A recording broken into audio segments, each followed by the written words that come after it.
అయ్యా కొద్దిగా కోళ్ళని కూడా ప్రేమించు, మేకల్ని కూడా ప్రేమించు, ఆవుల్ని కూడా ప్రేమించు, పందుల్ని కూడా ప్రేమించు, చేపలను కూడా ప్రేమించు, వాళ్ళని ఎందుకు చంపేస్తున్నావు అన్నెసెసరీగా.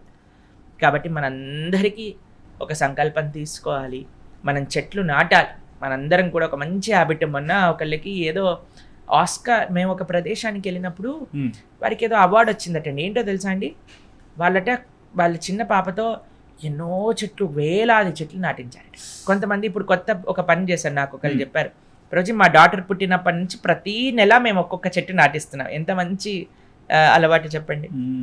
ఒకళ్ళేమో ఫోటోలు తీస్తున్నారు, కొంతమంది కేకులు కట్ చేసి ఉఫ్ ఉఫ్ అని క్యాండిల్స్ బ్లో చేసి పెద్ద పెద్ద పార్టీలు చేసి డామ్ డీమ్ అని ఇది చేసి, దానికంటే ఎవ్రీ మంత్ బర్త్డే అని చేస్తున్నారు.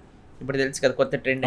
చెట్లు నాటించండి, 10 మందికి సేవ చేయించండి, అది ఎంత మంచి విషయం. కాబట్టి ఏదో ఒక ఎజెండాతో పర్యావరణాన్ని సంరక్షించటం కాదు, నిజంగా పర్యావరణాన్ని సంరక్షించటము అని అంటే అందరినీ ప్రేమించటం, ఏ జీవరాశికి కూడా హాని చేయకుండా ఉండటం.